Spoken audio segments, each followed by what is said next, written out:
Chapter 2 Greek Medicine Goes Wrong. Beginning in AD 400, Roman rule weakened. Bickering among its leaders took its toll. After that, about AD 500, the Huns and Vandals overran the northern and western parts of the empire. They smashed the Roman Empire and left behind a number of small, weak countries ruled by quarreling kings. Later, the Arabs captured the southern and eastern part of the empire. Darkness fell across Europe for 1,000 years. Practically all interest in learning new facts ceased. Disease, unrest, and wars reduced Europe to a semi-barbaric state. Repeatedly, the Black Death or bubonic plague swept across Europe. It killed as many as 1 person of every 3. No one could guess its cause or cure it. The struggle for survival left little time for luxury of studying books about medicine or any other scientific subject. During Greek and Roman times, people expected their leaders to be able to read and write. In Europe during the Dark Ages, this was not the case. Charlemagne, the most enlightened leader of the Dark Ages, learned to read only as an adult, and he never learned to write. One reason for this was that so many books had been destroyed. In Alexandria, a mob had burned the museum and library with its fabulous collection of books. The books, which had been gathered over a period of 600 years, went up in smoke. Arab conquerors carried away the contents of other great libraries. All the vast knowledge of Greece and Rome was found in the few books left in scattered libraries across Europe. Books became so special that people treated them with great respect. For this reason, books by ancient writers like Hippocrates and Galen took on special importance.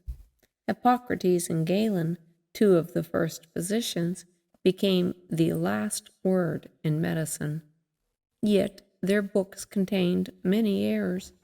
For instance, Galen believed disease resulted from an imbalance of the vital fluids or humors of the body. He said, "The body has in itself blood, phlegm, yellow bile, and black bile. We enjoy the most perfect health when these elements are in the right proportion." Even to this day, a person in good health is said to be in a good humor, while a person who is feeling poorly is said to be in an ill humor.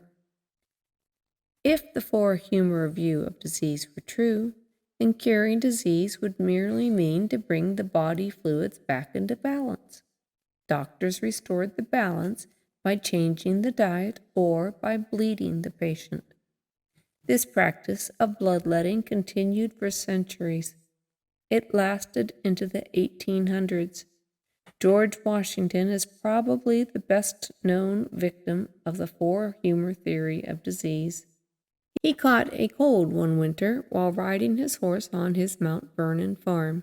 His doctor decided an excess of blood was causing the cold.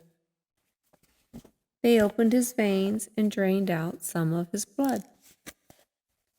When he didn't improve, they did it again.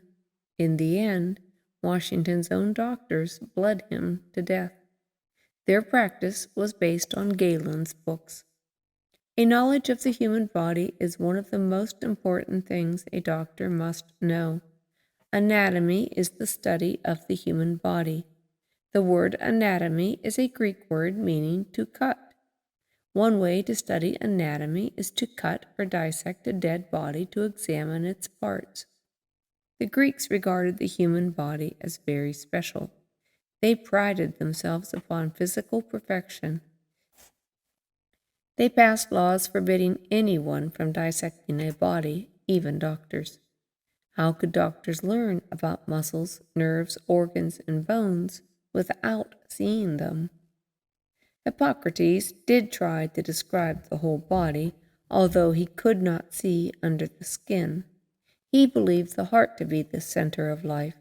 He considered the brain to be merely a cooling organ for the blood.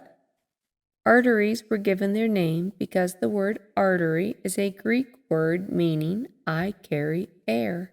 Apparently, the Greeks did not even know that arteries carried blood.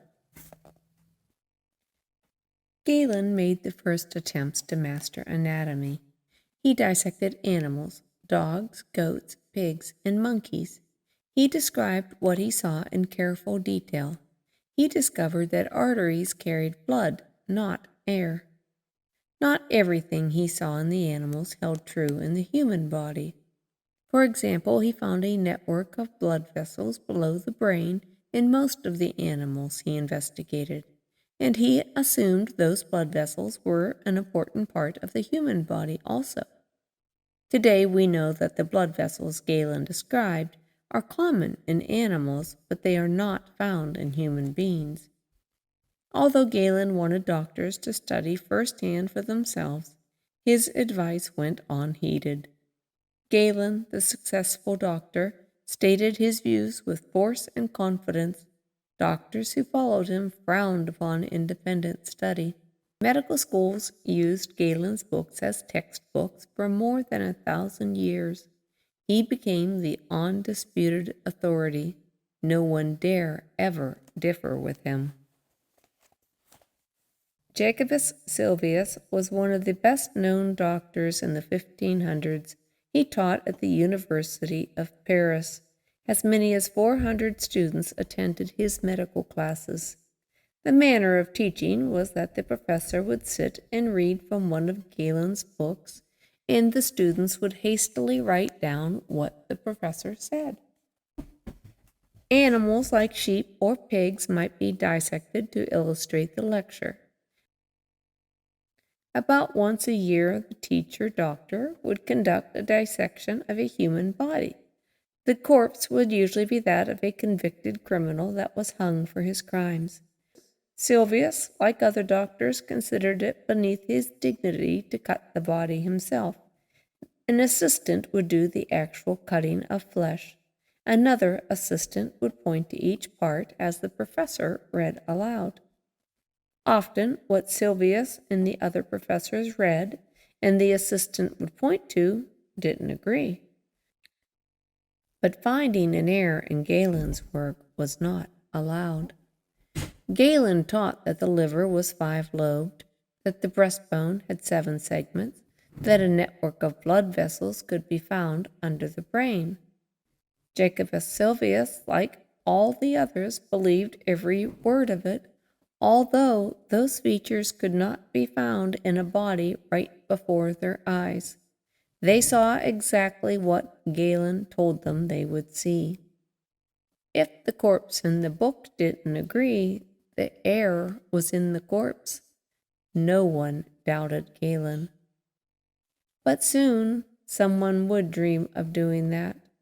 During Jacobus Sylvius's lifetime, the grip of Galen's dead hand upon medicine began to weaken, but it wouldn't happen without a fight.